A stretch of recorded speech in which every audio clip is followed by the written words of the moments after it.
This is ACOFAE.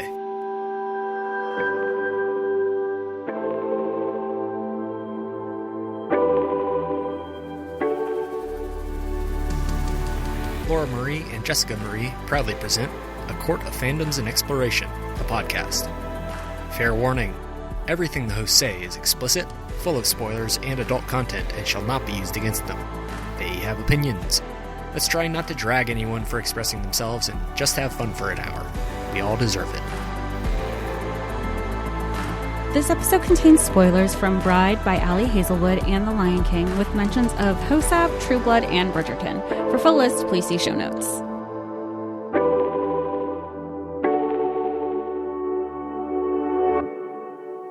Hi, everybody, and welcome to A Court of Fandoms and Exploration, your weekly deep dive into the fantasy, literature, and fandoms that we love. I'm Laura Marie. And I'm Jessica Marie. And today we are discussing Bride by Hazelwood, which was suggested to us by one of our listeners. And we figured, you know what?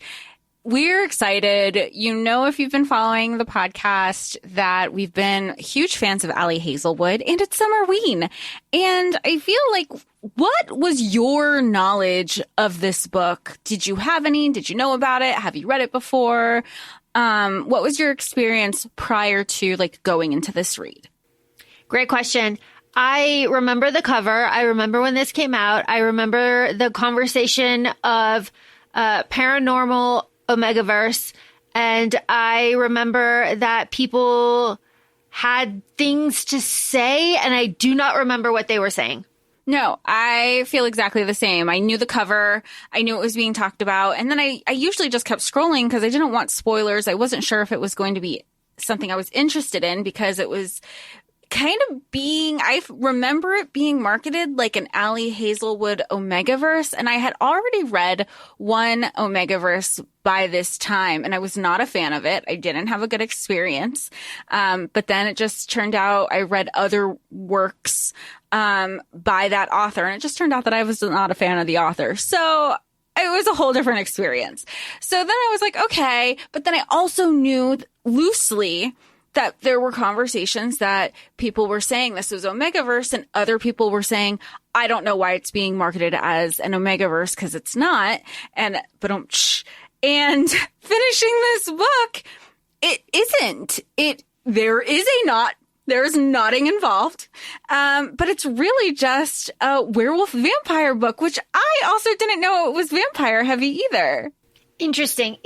I want to say, since you brought up the knot, I want to say that in this book, the spice level, the way that the characters are acting, the way that their relationship unfolds for us, and the things that are done, the words that are spoken, the heavy breathing, the deep sniffing, all of these things were things that I was expecting, things that I was very comfortable with, and things that were nice, hot, spicy, and sexy, and things that fit the story. So I just want to say, in case you were thinking that we are just like little prudes, that no matter what you might think about some of our reviews of other books, this was great. And we have a nice, we're nodding by the end. We love that. And it's great for everybody.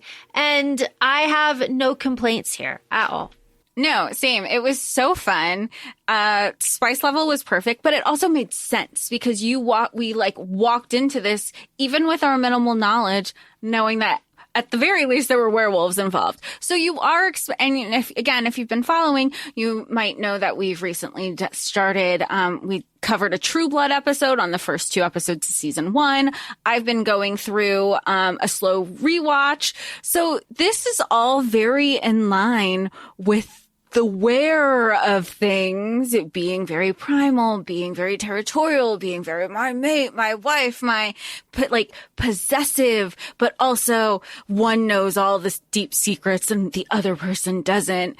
But as the reader, you're like, wait a second, I'm familiar with how things go. And it's fun to be a part of the journey and watch it unfold and see how the characters are learning. The characters, fantastic, super fun characters. This world that has been created here is so interesting. And there was so much time dedicated to building the world that, one, I was a little surprised. And two, I was really surprised that the vampires are so buttoned up and boring.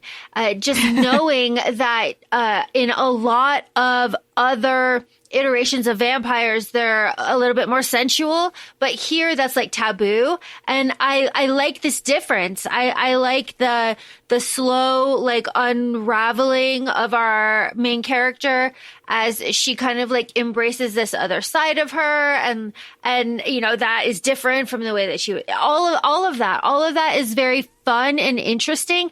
And there's so much going on in this book that it makes me just want to point out, and Jess, I'm sure you will agree with me on this, that a lot of times when you're reading the first book of there's going to be a second book here, the first book of like a series or an anthology or whatever, there is so much hard work put into the foundations and the world building and everything that it is astonishing, truly, how much is done in this book. It's not super long. Like, this is not like a hefty tome like some of these other ones that we've been reading. So it is just a credit, I think, honestly, to the writing and just to the ability of authors, human authors in general, because this was just, I think, an example of world building that's done quickly. It's like boom, boom, boom, this, and then it's reinforced a few times. And then I will say a second read of this slaps. It is so good on a second read. I was so excited because I know we both got this through Audible, and I knew I was reading at the first read at over 2.2 at one point, but it feels that way. It's still very conversational. When I started my second read, I only got to chapter 9. I was at 3 because you already knew the key points of the story. And I was like, if I'm reading at this speed, I can't only imagine how, Laura, because I feel like by the time we started chatting before we started recording, you were going on to your third read, maybe. Yeah. So but again, and you know what? It was really like I wasn't expecting when it was recommended to us. Thank you so much again for recommending this to us. You know who you are. We'll give you a shout out. Just let us know in the DMs. But it was I just wasn't expecting politics. So for it to be, I can only imagine how much more it made sense, because especially I think it was chapter 27, the evil villain monologue, where everything was being dumped. You're like, oh, these are these connections. Spoiler, obviously, for this whole book. I was really hoping there was going to be a hybrid the way hybrids are in Vampire Diaries in the originals. I was like, oh, she's a fucking hybrid. And I was like, wait, she is, but she's like, not the way I think of it. But like, what an also fun twist, because you're just like waiting, because there needed to be a twist, not in the romance, because of the machinations that are being involved, because we know from the beginning of the book that we have our FMC Misery. She's not really embraced by her vampire community, by her vampire nest, by the politics of the species that she's a part of. She's used as collateral to, like, you know, bridge relationships between vamps and humans. So she's made to live in the human world from 7, and she says for a decade and a half. So she's there for 15 years.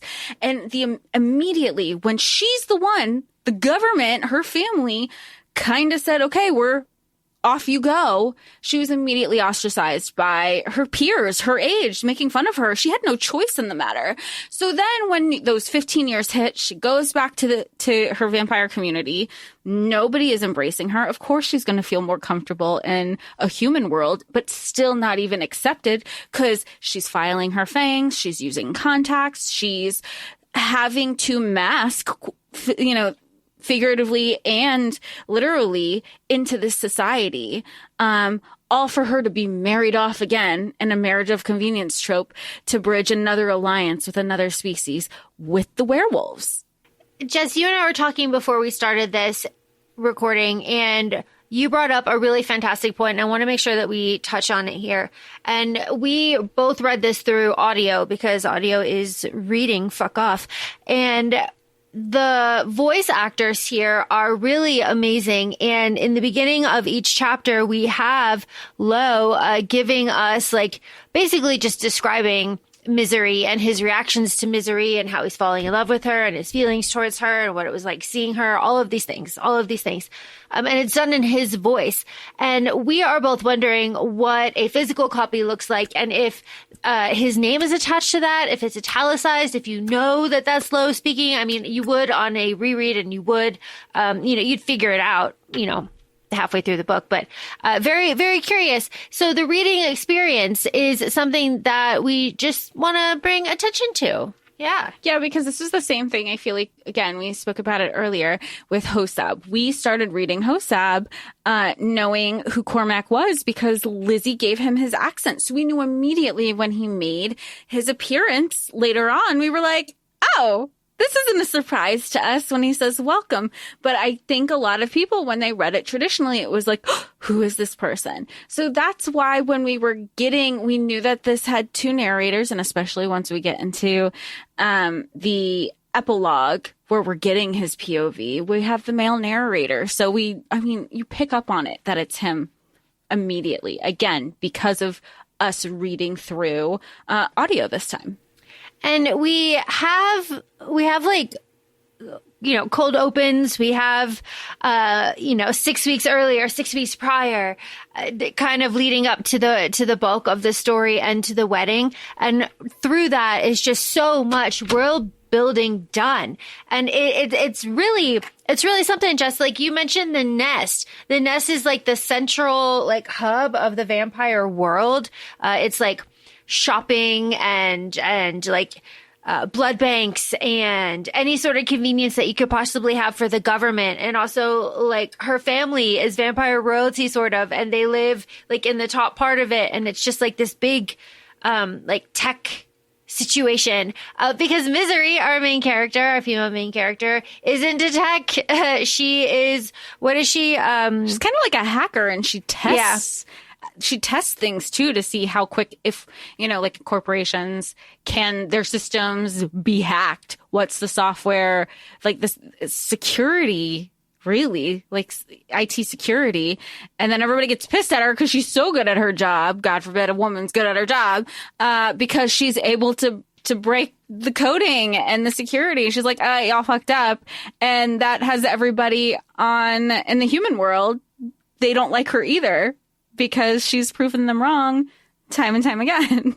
Something that I really like about the world building in this book, and it's in the nest right here in the beginning, is that we get that the vampires are different from the vampires that we kind of previously know, but there's windows. There's windows. And Misery's dad uses these enormous treated windows as kind of a power play because everybody expects everything to be dark and kind of shrouded or whatever. But the windows are the power play. So when we go into the office to meet Dad after Vanya has taken us out of our tech job and basically just lit that on fire and said, you can't go back there. Hey, your dad needs you. That's it. Like, ha, and then showing fangs and everybody freaks out because they realize she's a vampire. And then she goes back to the nest and her dad, politic king, honestly, till the end, starts like doing like little spirals with his words around Misery. He's like, so what's up? What do you know about what's been going on? You've been keeping up to date? And Misery, who, just as you said, has been ostracized by her society, basically said, no, I'm a bad vampire. I don't know what the fuck is going on. And so we lay the groundwork of there has been a human election, and the governor who used to run everything has lost, and there's a new person that is going to be in charge. And that is the underlying like issue that kind of drives everything else going on, is that this new person coming into power does not want to meet with our vampire representative, our king here. She's like, nah, because there is a lot of corruption going on between the human government and the vampire government. And that is the underlying bubbling issue on top of this essentially forced proximity, fated mates romance. Forced proximity, marriage of convenience, because one of the things the king says is, you know, the one thing that kind of makes us the king of the vampires, the one thing that the vampires have over the wolves, over the werewolves, is that we have had relationship with humans. That's why you were collateral. But now we don't. So we're going to need to shift. Now you got to go from humans to the wolves. And they're also have politicking over there. They had one alpha. That alpha has died. There's a new one in place. And he didn't necessarily die. He lost a challenge. And then you also have politics happening within those werewolves because the person who is alpha is not necessarily accepted by all those in the werewolf pack. Jess, why? Just tell me right now, why is that man not accepted by all of the werewolf pack? Why are there problems? Because he didn't... Wait, I'm like, because he didn't kill him. He did not kill his challengers. He showed them. He's trying mercy. We know how, because he's like, he's very much the, I'm not going to be like the alpha before me. I'm going to be better. And if I treat everybody the way he was treating people in this pack, I'm no better than him. Now, keep in mind that mentality stays through the entire, and it does drive his storyline too, because that mentality does fuck him over. Because the first thing I thought, and I know Misery was thinking this too, I know when she's like, okay, well, there's a second in command, except in this werewolf pack, there are multiple seconds in command. And when she found out one of the seconds, Nick, that's his name, he was the second to the previous alpha, she's like, that's suspicious. That's weird. He was the second for this alpha that you challenged and won. And you trust him enough to make not only like one of your seconds, your closest second. That was my signal too. I was like, that's suspicious. I don't know if I would trust that. I would just like clear house and pick my own second regime. But he didn't. He didn't. He let all those challengers live. He let everybody live because he's not like his predecessors. Okay, well now you got a civil war on your hands, buddy. Here you go. Good job. That's what you get when you show mercy. But hey, you know what? Because that's also the other thing. Again, because Misery brought that up too. If they don't like you, why don't they start another pack? He goes, good point. They did and they wouldn't have the money. Okay, well then pick your poison. All of this to say that I'm not an alpha. I will never be in a position of power like this because let me tell you what. You would not alpha this way. This is not how you would alpha. This is not how I would alpha. And let me tell you what, if I had a spouse or a close friend or nigh an acquaintance that could thrall people, well, let me tell you to line them up, sit them down. Let's go. I'm asking you questions. We're testing loyalty. Just so we're getting married. Like all of this talk. So Lo's the alpha of the wolf pack. He's our groom. Misery is our bride. And Misery is basically, no, we should point out the very important subplot going on. I feel like we breezed over that one. About Serena. I mean, the whole reason that Misery has agreed to marry Lo in the first place, and she didn't tell her dad to fuck off for a second time, is because Serena, her childhood friend, has gone missing. And the only clue that she has is the name of the alpha, Lo Moreland, but it's just initials. It's like L something Moreland. L.E. Moreland. So then, knowing the alpha's name is Lo Moreland, she goes, you know what? Close yes, enough. I'm getting married and off, but I have my own reasons that I'll be like, yeah, Dad, I'll totally do it. I'm not even going to push, because here I have not only my childhood best friend who I've continued to grow with, who also wound up becoming her foster sister in the human realm. She's like, but no, and it's typical, right? Her best friend goes missing because the best friend was investigating some things and got a little too close. Again, spoiler, friend is alive. Friend gets to explain all of the mysteries of why she was doing the way she's doing. And we love that. And I mean, if this is bringing any parallels, she said, she even said, yes, we're best friends. Yes, I did hide these things from you. I had my other stuff going on that I didn't want to bother you with. That doesn't lessen the best friendship sisterhood that we have. I was worried that you actually weren't going to find me because we got into a little tiff. I am sorry for some of the things that we say. And if you're drawing parallels, good. Fucking good. Put some respect on the best friend that we love that doesn't get to defend herself because she is dead. But that being said, she's like, my best friend is gone. I know she wouldn't leave without telling me something is amiss. I'm going to go ahead and do my own espionage and infiltrate with the minimal knowledge that I have. So yeah, let's do this. Let's have the marriage of convenience happen. Because it's only for 1 year, and then they're going to go their separate ways. It's basically just a contract. They're not expected to procreate. They're not expected to like touch or be around each other at all. But we have inklings. I mean, the inklings for the whole thing. But at the ceremony, we have the marks that Misery is wearing, and we have Lo's kind of reaction to that. And then later at the reception, after the governor very nicely asked the question that us readers are asking, who the hell named you Misery?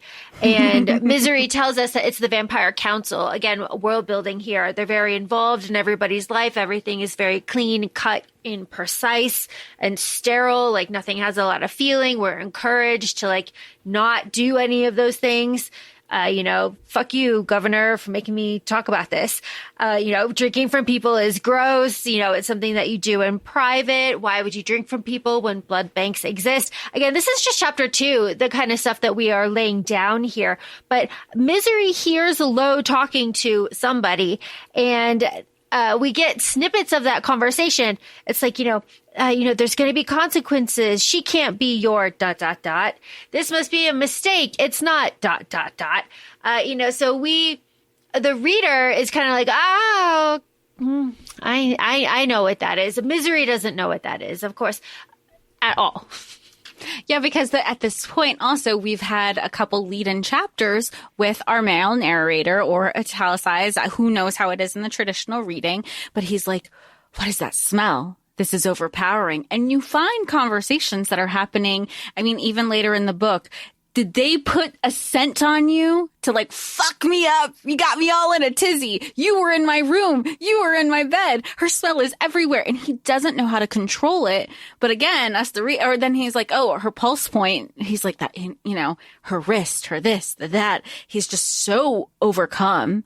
And again, us, the reader, especially if you're familiar with fantasy, you're like, it's the me. It's the me. There is a slight miscommunication trope here, too, because Misery's talking to the governor, and the governor's a little bit drunk, and he just starts talking about how the werewolf collateral is the alpha's mate, who's the councilman's daughter. And of course, we learn later, as spoiler, this whole thing, we learn later that they lied their faces off to the governor and to kind of like misrepresent what the word mate meant, so that they thought they were lying. They lied their face off about that, which plays into a lot of insecurity for Misery for a while through. I think like most of this book, she's very insecure about this looming mate situation that may or may not exist, and that isn't confirmed until the villain monologue at the end. Well, and not only that, like talking about her insecurity, right? When Lo, or MMC, has that moment of needing to hurt her to push her away to save her moment. And he goes, of course you're going to cling to me. I and my people. This is the closest thing that you've had to a community that accepts you. Talk about really leaning into it. Again, men don't beg enough, because she forgave him so fast.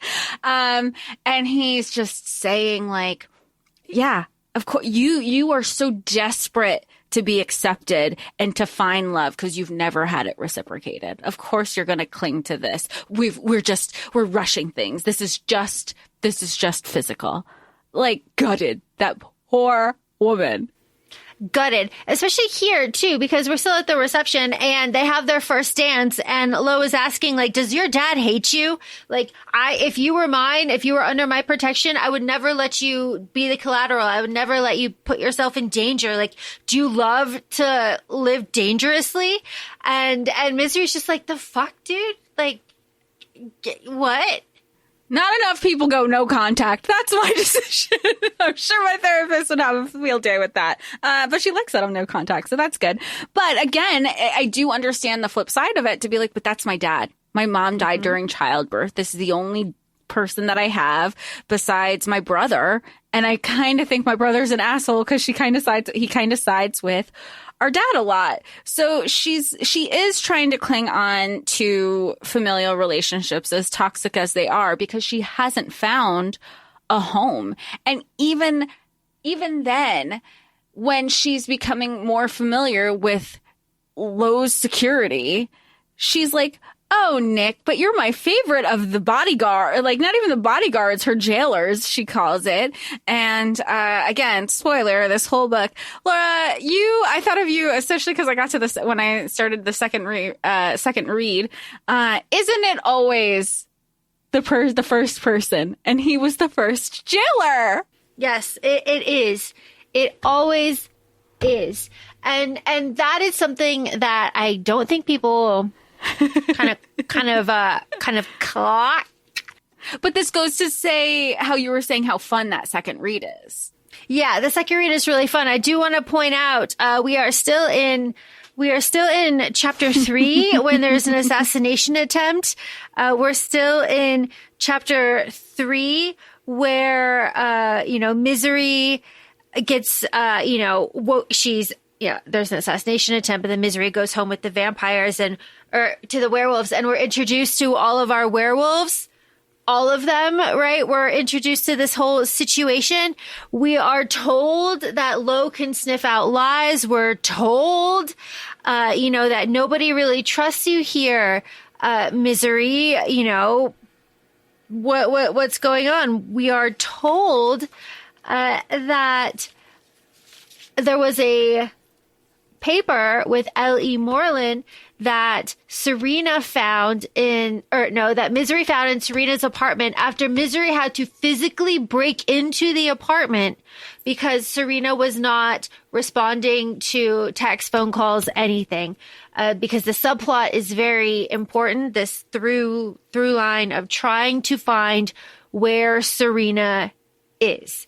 And that's a very you bring that up, and that's an aspect of the story that I hadn't really considered, is a very satisfying conclusion. You're right. Like, everything is explained. They hash it out. Everything is really great there. And then we are embracing, the changes in our friend. Even like the physical changes, the mental changes, and the emotional changes that happened during their time apart, their time together, and now in Serena's new life, which is something that I was not really considering when I read it the first time, because it's a romance, people, and the romance is steamy. Yeah. I think I don't know why I don't think that was something that I intentionally picked up on. But then when I think about the themes that we really like to discuss on the podcast, and Allie Hazelwood, she is such she's just such a wonderful author. She knows how to do the spice. She knows how to uplift female friendships, because she also does it again with Juno, who's one of the female werewolves in this, where there is an acknowledgement and accountability where Juno's like, I read the whole situation wrong, especially when it came to saving Lo's sister, Anna. So she even goes, you know what? I really misjudged you. Shame on me. Of course, there's these preconceived notions because, werewolves versus vamps. And there was like, I kind of fucked up, but like, here's to us bridging that gap too. So I think it is, again, even though it's a romance, Allie does just such a wonderful job to say, but that's not all my writing is. For sure, because there's another assassination attempt in the hall by this kid, 15-year-old Max. You're so pretty. He's a traitor. Lo betrayed us. And, Misery's like, ha, showing her fangs. And here's the thing. He backs down.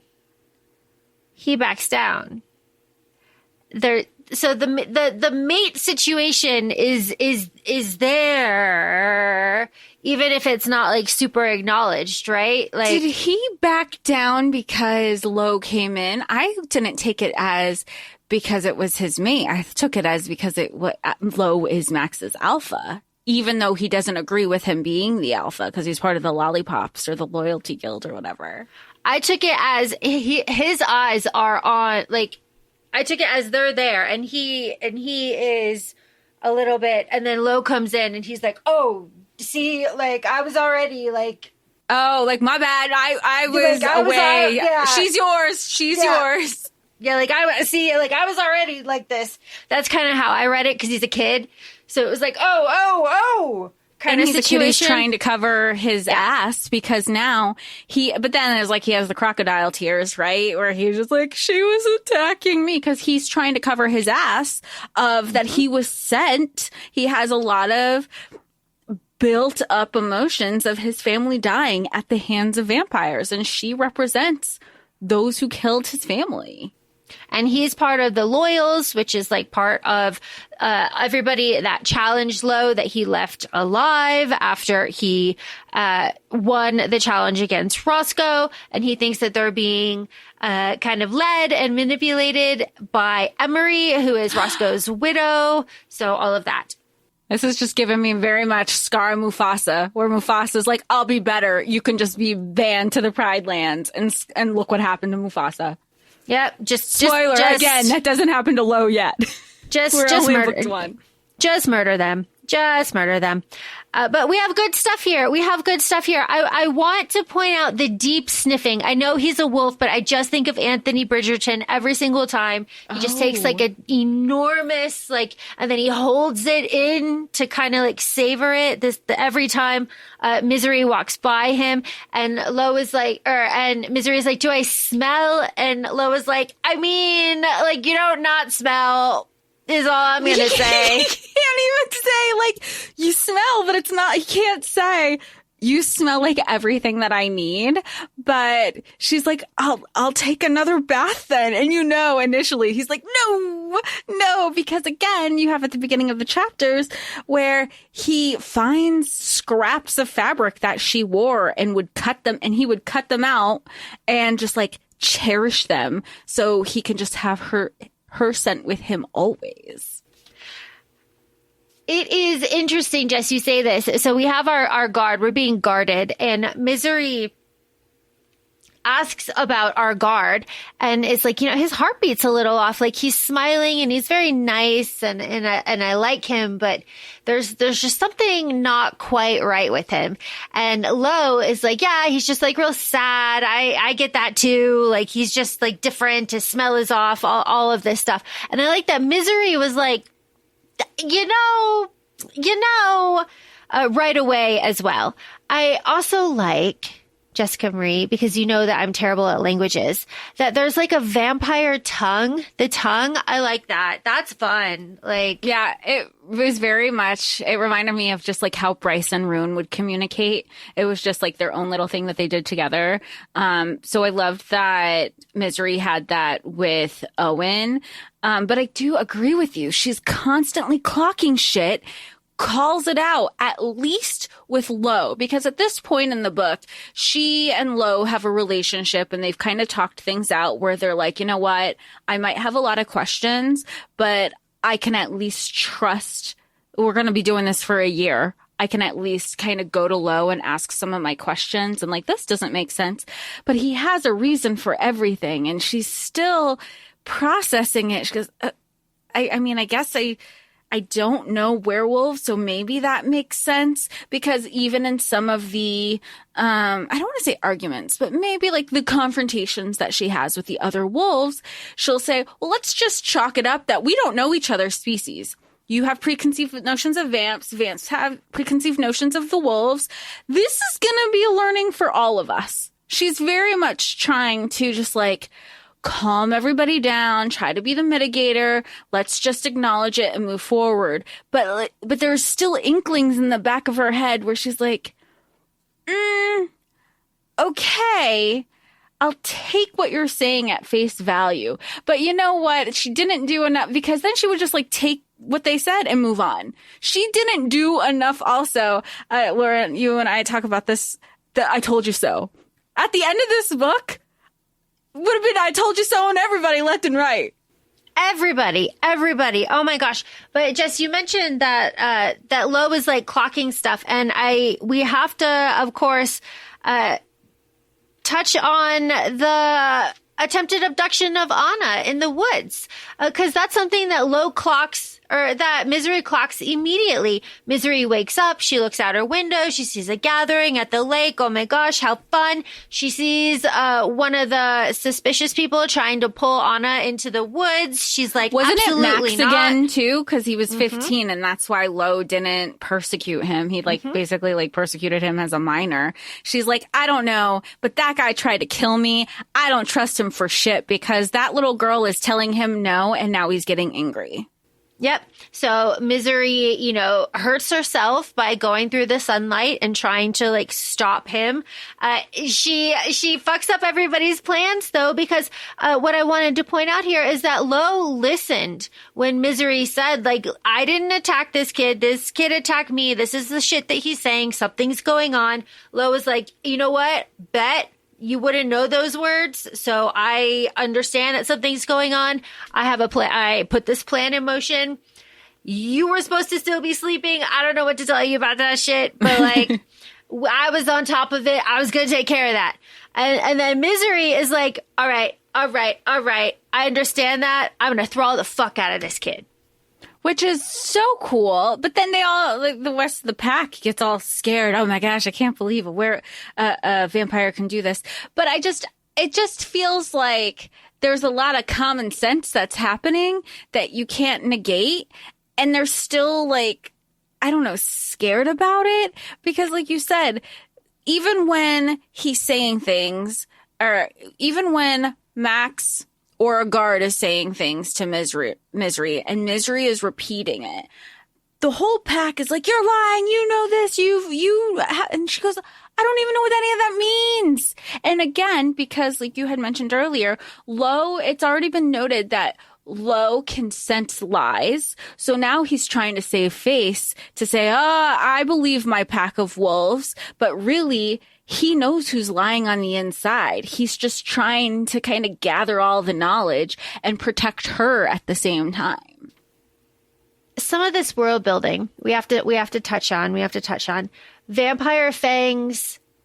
I mean, they're still sharp, they still work, and they are still a status symbol, but we don't use them for anything anymore, right? Like, no, not at all. That's not what we do.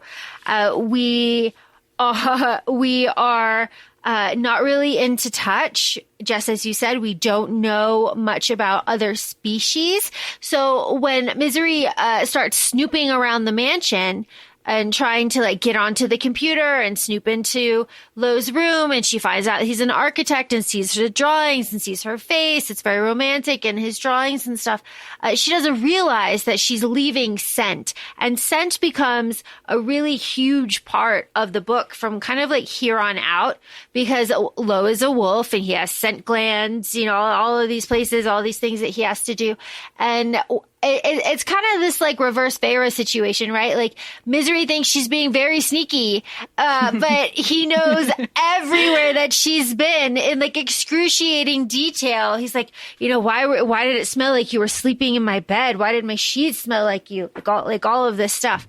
But Jess, it's also with this world building that we learn that Sister Anna is also a hybrid. And this is part of that trust that Lo like can't help but give Misery, because Lo is like trying very hard to not bombard her with anything regarding a mate situation. But he's just like, okay, but I can tell you this stuff. Like, I can do that. And let me give you the information, because even when he's explaining mates, how mates work in werewolves, not saying that they're mates because he's already clocked it. He is saying, well, I would do anything for my mate, even if it's I would do anything for her. I will take the bare minimum that she would like allow me to give to her, or what she would give to me, anything to kind of set her just for her happiness, right? And we love that. We love that. I didn't even think of Feyre and all of you were so right. But you know what? It's also funny because we also get to this, like, okay, another political meeting. They go on a plane or something. They take the private jet somewhere. And she's like, oh, this is nice. And he's like, you've never taken a plane? She's like, in the daylight, I'm a vampire. Hello. And hey, Sam. And he goes, okay, but we need to like kind of put on a show that we're really married and we're really into each other. And then again, like to what you said, the scent, he's like, so I have to claim you where like your pulse point scent glands are. And she's not a wolf. So her scent glands, she's just like, okay, what are we gonna do? I get it. And he's like, no, it's going to be this like really intimate thing. And she's like, whatever. and she's like, whatever you got to do. Like, okay, rub my neck. Sure. And then he does. And she's like, oh, actually, this isn't so bad. And she's like, is this normal? And he has to kind of talk her down from it too, to be like, not so much. But it was great. And we love that for both of them, because he's just like trying to get like mere crumbs of her, and she's starting to be like, look, she's also only is aware that she understands that this other person is his mate. Yes to everything you said, Jess. I just remembered an important part, and that is in the very beginning of the book when Misery sees and smells Lo for the very first time. Her instincts go haywire, and she thinks, oh my God, he has good blood. And she's like, that's weird. I've never thought that before. Like, why would I think that? So again, here where Lo is marking her in this private plane, she's like, this is fine. This is nice. Yay. This is great. Yay. You could just be like, yay. Yay. I'm having fun. Like, and, you know, he gets carried away. He bites her neck a little bit. You know, you smell like you're mine. And then he apologizes. And I like how Misery calls him out later. And he's like, yeah, no, I made that super sexual. That's on me. I'm sorry. It's this inherently like sexual act, and my bad, Misery, my bad. And she's like, okay. But like, I liked it too. Like, yeah, I don't want you to think, don't also apologize. Like, that was fine. That is fine. I like that she's into it too. It's very fun. She also says like her fangs are like itching and that her fangs feel this like phantom want that she's never felt before. So again, this kind of, it's good. It's good. And she keeps dismissing it. She's like, I must be hungry. It must be I'm tired. It must be because I haven't fed normally, even though Allie has already lined out. She has a refrigerator in her room that she's like, it's a couple feet from me. It's like 20 feet away. Some more mate lore thing, like the marking is a mate thing. Lo's never done it before. Mates can be unrequited, and Misery finds that to be very sad. And then Lo again just starts word vomiting all this miscommunication, like, you know, like everything that you said, Jess. Like I would take anything that she gives me. Like I have a mate, she doesn't know, I won't tell her. You know, Anna would be delighted if it was her. It just makes it harder. You know, I need her happy no matter what. I won't take from her. I will only give. I won't take her freedom after so many others have already taken her freedom.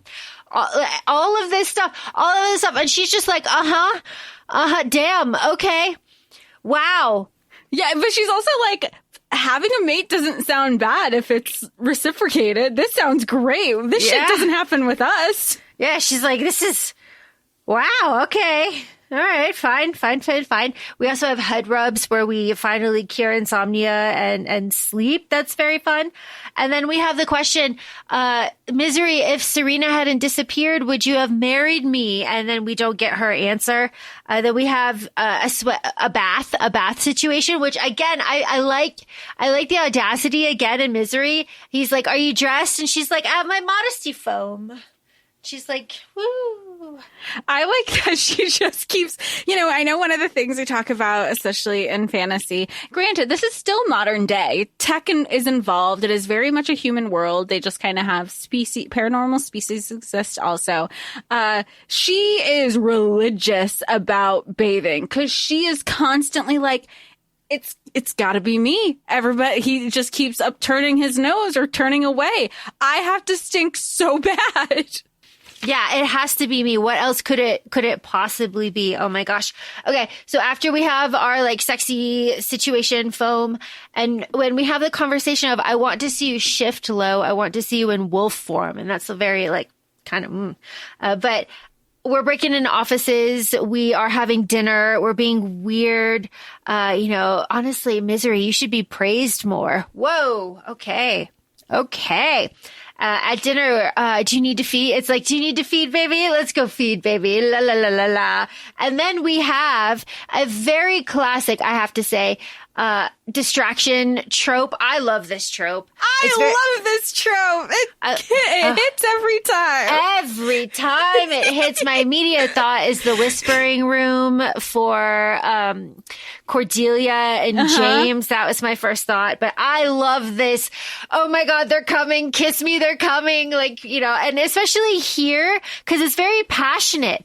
You know, we're picking locks. We're putting in our spyware. And then we have Misery, and she agrees so quick. Misery's like, yeah, I wanted to do this anyway, buddy. Don't have to ask me twice. And feed from me too, because that's the other thing. It's not just because they're like, we can kiss anywhere. We need to be somewhere private because the lore with the vampires is that they don't feed from other species. They only do the blood bags. So this has to be a private moment. And he's like, do it. And she's like, okay.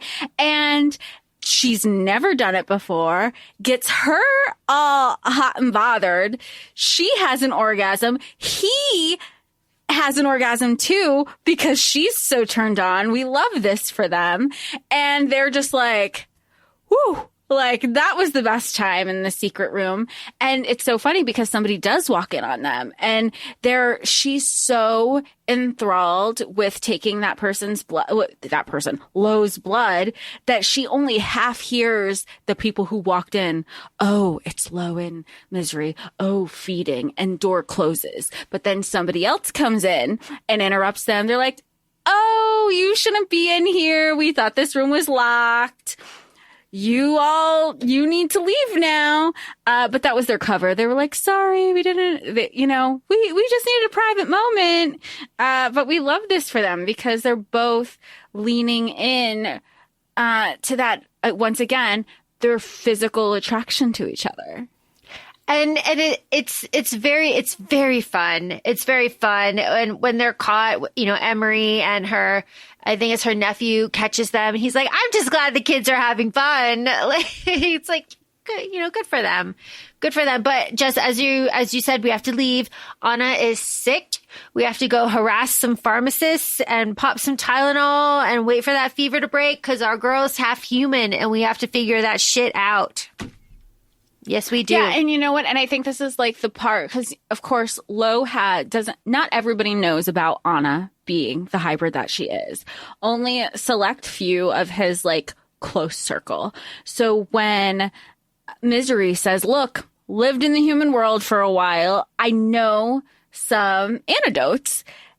Those inner circle of his, they go, you told her? And that alone was a big deal because they knew, like, you don't trust anybody with that information. So then he's also feeling guilty, once Anna comes to, because he goes, if I let my wolf brain kind of supersede everything, I would not have let you go through. And I'm kind of mad at myself because I'm so grateful for you, but I almost didn't let that happen. And shame on me because I do know this background of my sister. And that wasn't even a thought of there could be this other antidote that we'd have to approach. Speaking of antidotes, we are leading up to another assassination attempt. But first we have to call our brother and say, Owen, are there any consequences if I bite somebody? And he's like, oh my God, don't tell me. Don't tell me. Real. Because honestly, like, why are you calling your brother? But at the same time, you're asking, but then he also says, I went through puberty. Yes, I know what happened. I know what happened. I don't want to know. Don't tell me. This is like incest. Don't tell me. It's disgusting. Ew. So funny. No, there are no consequences. Again, though, Owen is like, hey, fuck it out of your system if you have to, but don't do this again. And here's our lore building. Repeated feedings like this between partners build bonds and build emotional ties. And the vampire race is dying out. So they have been kind of hardwired to fuck as many people as possible in the aim of reproduction. So these bonds that would be formed through repeated feedings are just not something that the community has like really put any sort of strength into. So Owen's like, don't tell anybody, for the love of God, hush about this. Which is so funny because then even when Owen sees them in person, like, when you can just tell people have chemistry and then they have tension, you could tell he's so exasperated. And because he says it to both of them, he goes, I thought I told you told y'all to fuck it out of your system. You're not doing that. You're holding hands. He's like, this is also where Owen kind of plants the seeds of that he's going to do a coup. He's cooing. Owen has his own backstory that we don't really get in this book, where he is planning a coup against his father to take over. So that is like bubbling with the politics as well. And then Misery, who likes to eat peanut butter and who is deeply ashamed of that fact, eats some peanut butter in a very flirtatious nighttime situation with Lo and gets poisoned to all fuck, honestly. Yeah, and here's the thing. There's only one other person in the compound, really, who eats the peanut butter, which is also Anna. So we don't know who is it targeting. And really, more or less, it comes down to, well, this must have been targeted towards Anna because the only person who knows that Misery loves peanut butter is Lo and Serena. And it's very taboo for vampires to eat anything other than blood. So it's just like this shameful secret that she carries because it was based on a dare that her best friend gave her. I dare you to eat this peanut butter. And she's like, fine. She's like, it's so delicious.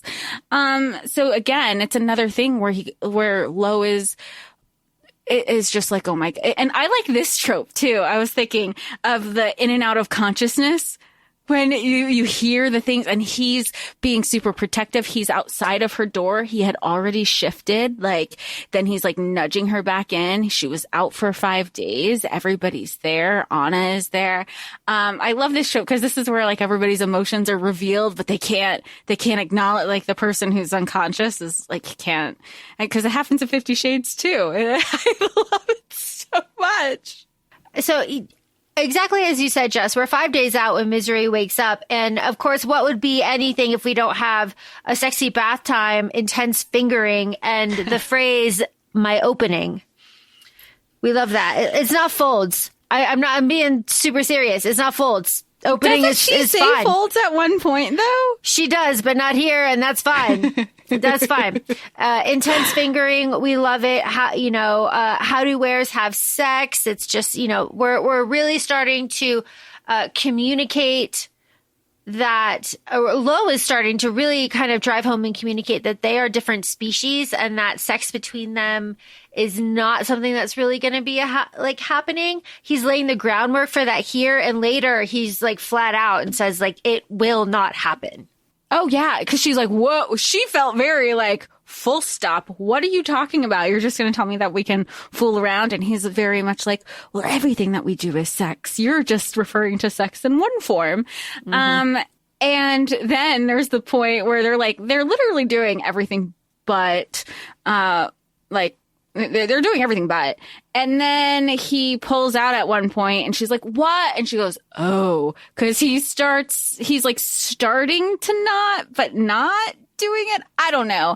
But there's just like a lot of like, oh, there are physical limitations that are why we can't do certain things. And she's very disappointed, honestly. She is.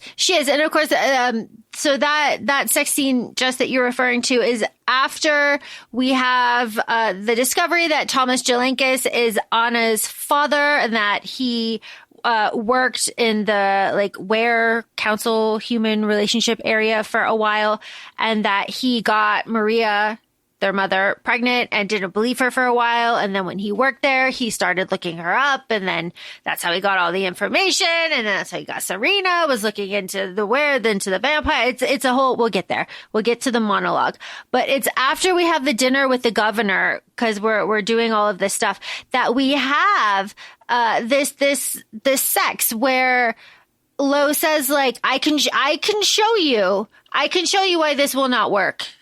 Misery. And Misery, I want to point out, and Misery says a few times, like, she's a virgin.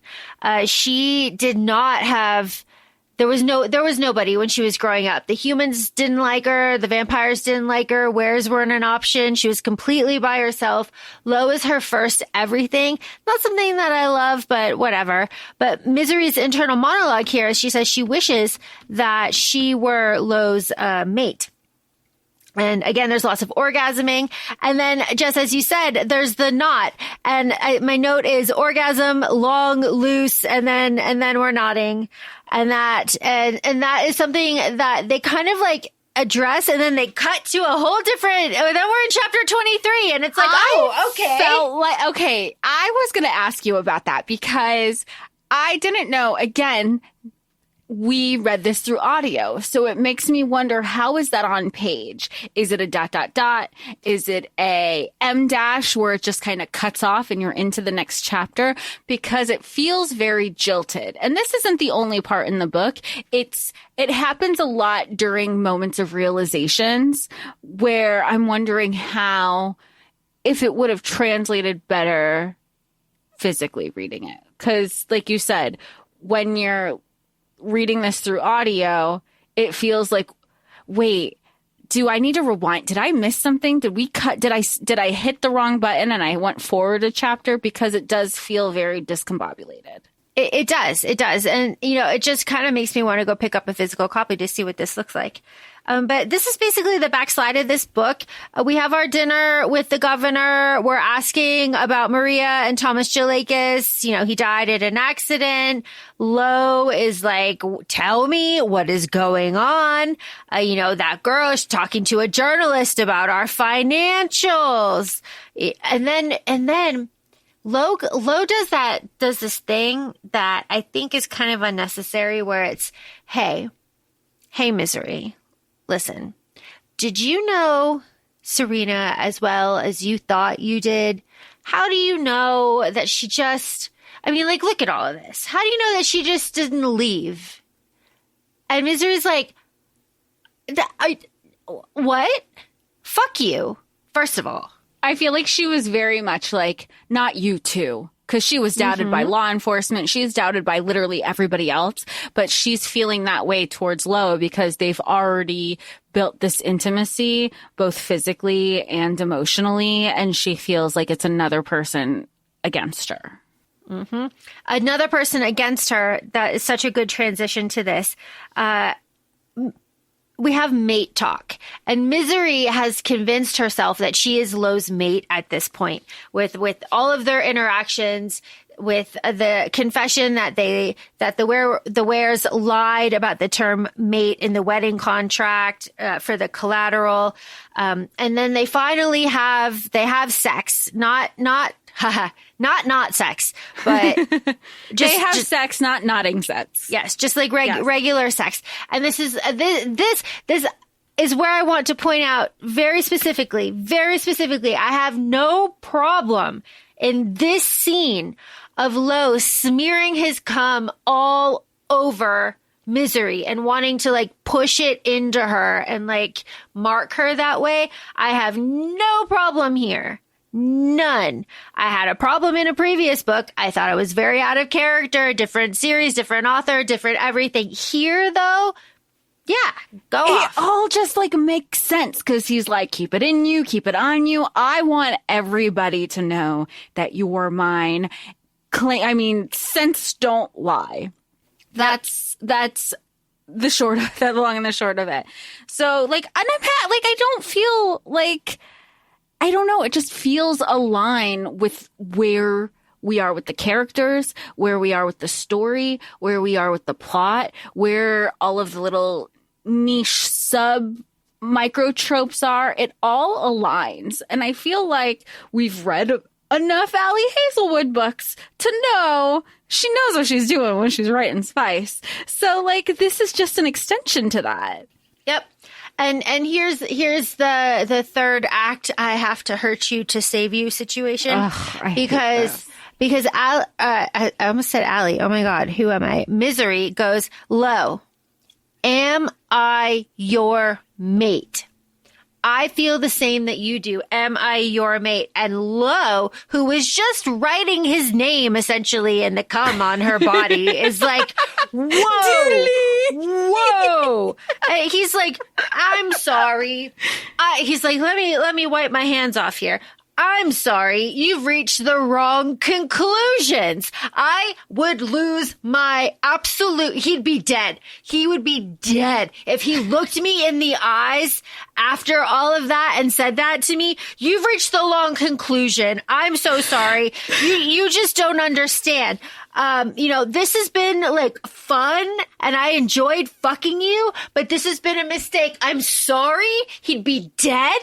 I'd murder him. I'd be Alpha.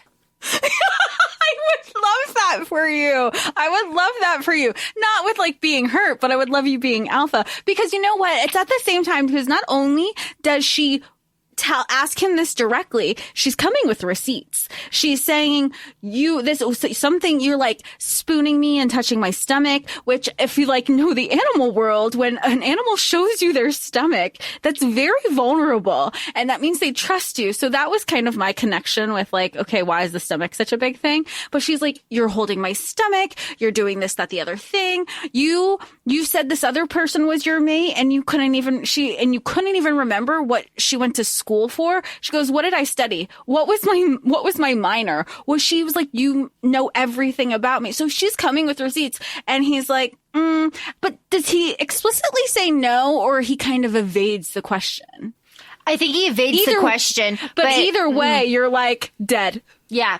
It doesn't matter, because this is also where he throws in the like, yeah, you'd attach yourself to anything that would show you love. Oh, I would never forgive somebody after that. No, that's even if you begged me. Absolutely not. Because then, after all of that, she's like, okay, I'll go then. And then he pulls her back for the fucking forehead kiss? Absolutely not. No, he'd be dead. He'd be out. I cannot stress to you, I would rage blackout, and I would come to, and it would be just Jackson. How very Velma Kelly of you. It's so fucking, like, the rage that I feel in this situation. Because they had just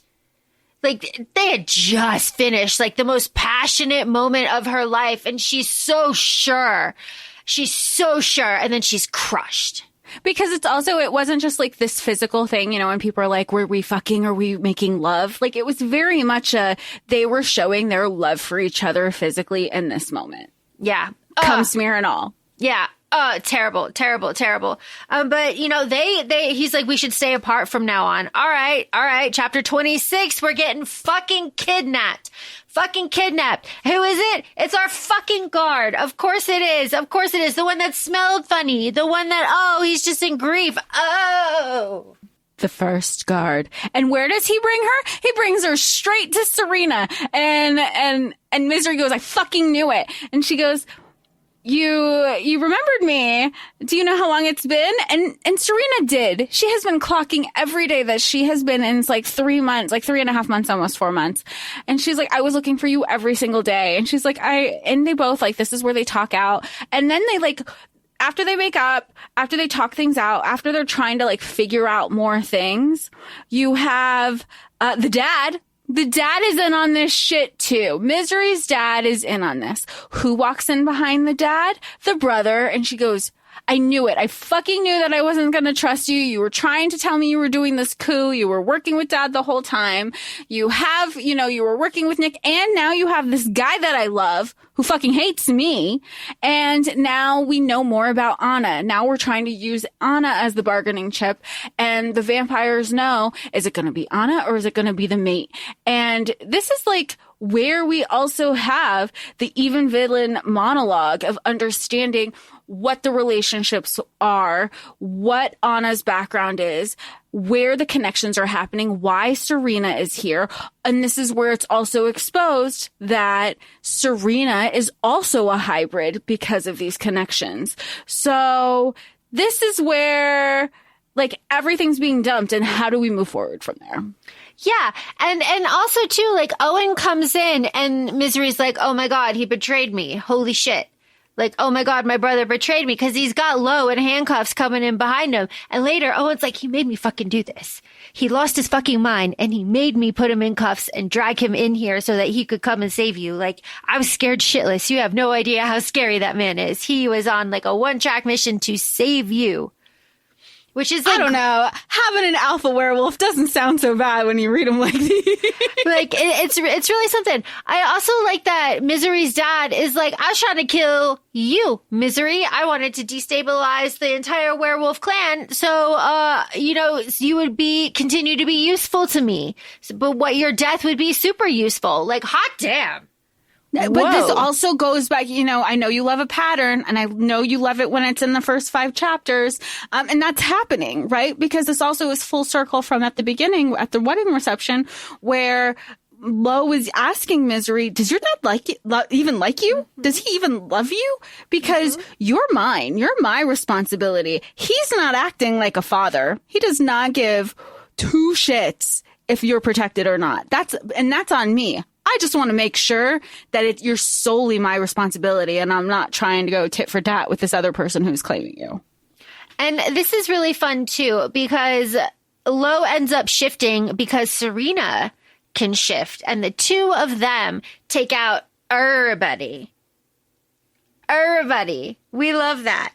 And here's something else that I really appreciate with Misery too, is after this attack, and, our father's there, he's got noise canceling headphones on. He's got a bag over his head. We're telling him what's going on. He's telling us about, the intricacies of his plots, and Lo and Owen are talking about what they're going to do. Like, Misery, what should we do with him? And Misery says, essentially, I don't give a fuck. And unless it's necessary, don't fucking tell me. I don't want to know. Which I love, because she finally goes no contact, and it's like, Also, if you kill him, great. If you don't kill him, whatever. I don't care. And you know what? I really hope they killed him. Yep. There's not enough death. Parents don't die enough. Just in real life, apparently. Yep, just in real life. Before this, the dad is talking about, you're his mate. And Lo is like, I'm not gonna disagree. He doesn't say shit. He's just looking at Misery like, my bad. I put you through all of that, but you were right. You were right. Come here, queen. Like, men don't beg enough because one, he'd be dead and I'd be alpha. None of this would matter. But you would never even have any beg. There would be no begging because he's dead. There'd be no begging. He'd be dead the moment he uttered those couple sentences. But since he's not here because Misery's better than I am, hot damn. It's just one of those like, no, I'm sorry. You completely crushed my spirit. You took everything that I was confident in and just ripped it away from me. And then I got fucking kidnapped. So now I don't even feel safe. So, you know what? Would be. Yeah. I'm like annoyed for her because there really wasn't a real apology. It was just like, you're saved. And not even a thank you. You're here. And that's it. That's it. 3 days later, we're back at Lo's house. Like, do you want to go to Lo's house? You don't have to live there. If you don't want to, you're free to leave. You can do whatever. Serena is dropped off at Juno's and they go run and do wolf things together. And that's important. That's building up to the second book. Misery goes back to Lo's house. Her room is all packed up and she's like, damn, he really wants me out of here. And then he shows up and he's like, I just packed your boxes because I'm treating all of the windows, just like your dad's windows because those are fucking sweet. And I want this house to be your house and you want those and you live here. So like, right? And she's like, yeah, I'd be like, no, but yeah. I don't know. Even if you didn't kill him, you would need a lot more than treated window panes for forgiveness. So I like earlier in the book, she's like, honey, are we rich? Like, that's very fun. I would need that to be proven to me. But he says he's like there. They just work. He says they work, but the way werewolves invest their assets allows them to, it lets the money work. They're essentially billionaires. They let the money work for them so they can go off and do their werewolf things to kind of like, oh, I'm going to be an architect now because I don't need to worry about my income, or I'm going to go ahead and be alpha because I don't need a job because I invested so well. This is the end of the book. This is the end of the book. We have one sex scene left and we have to pop that knot. Yes, we do. Am I your mate? Lo? Well, I don't want you to be bound to me. Answer the fucking question, my guy. And it's the whole, like, I didn't want me telling you I was your mate to make you choose me. You've already had your choices taken away from you. It's that whole storyline. They have sex. Sex is knotted. And she's like, oh my God, this is so great because, like, this feels so good. And that means we're totally compatible despite what was told to our races, our species, each of the times. This is going to be so much fun. The end. Yeah. Well, essentially, and then they talk about, like, our schedules are off, like, all of this stuff. They talk about how they're going to have a ritual, like, marking ceremony, and he's going to bite her on the back of the neck, and it's going to be their mate mark, and everyone's going to know. And then there's a lot of, like, feeding happening. And then, Jess, as you said in the beginning, here's the epilogue. And it is in Lo's point of view, and he's talking about how Misery cracks like a lifetime of Misery jokes, and I think that's funny. And they're decorating Anna's room, and then we get the very end in this epilogue is Cohen, one of Lo's seconds, sent Serena, who is at the house. Remember, Serena is a half human, half werewolf hybrid, and he goes all whoosh. Preternaturally still. Yeah, whoosh. and his hackles are up and his nose holes are open and he is, we're all breathing very deeply. I love that low and he's like looking at it. He's like, there's another one. There's another one. Yay! He's like, this is going to get interesting. So which is so great because we also know, here's my theory. I know we don't talk about them a lot, but we talked about it before. Where I think book 2 is going to go is we already know that hybrids, they delay in their shifting. It doesn't happen when they're 9 or when they're 13. It happens when they're 25, apparently. So I don't think she's going to know or pick up on the mate right away because she's half human. So it's going to be exploring that, while I also think we're rebuilding these societies. So we're going to get more of Owen. We're going to see more of the coup, because even at the end of this book, he has taken lead. Dad is assumingly dead. So what's going on with the vamps now? And that's going to be very exciting too. Jess, would recommend. Hell yeah. Yeah. Yes. Oh my gosh. And you know what? I feel like it's a fun, I don't even want to say like, yes, we did it for Summerween. Maybe do it during October, like the fall season. Or if you're on like a vamp werewolf bender, totally add this. Totally recommend. Thank you so much to our listener for getting in our DMs, telling us that we would love it, because you have really picked up on some of the things that we would love. And you're also cheering us when we don't love the thing. So our island of 3 is going strong. Thank you. Yes. And honestly, I am very excited for book 2, which is confirmed, which is coming out, I believe, in the fall. And looks super fun. I will absolutely be picking that up. Again, I did this through audio. The narrator is one that has done some Allie Hazelwood books before. So that is also kind of fun. You're like, oh, that's nice. There was, oh my gosh, see, now I can't remember it. There was one use of a phrase in the beginning of this book where I was like, what is that? But now I can't remember it. So if you are reading this book and you come across a phrase where you're like, in the beginning of the book, then think of me, because that is probably where the one for you. I knew you were excited about this. I knew you were excited about book 2 too, because once you had finished your second read, you had taken a screenshot. You were like, second book. And I go, already? Yep. And you're like, no, it's not out yet. But you were already ready for book 2. So, we're really excited. Who knows when we'll explore that one. But feel free to follow us on Instagram. We're at ACOFAE Podcast. We're also both on TikTok, ACOFAE Laura and ACOFAE Jessica, currently until I guess March 2026, because that's what's happening in the States. But we will talk to y'all soon. Thanks. Bye. Bye.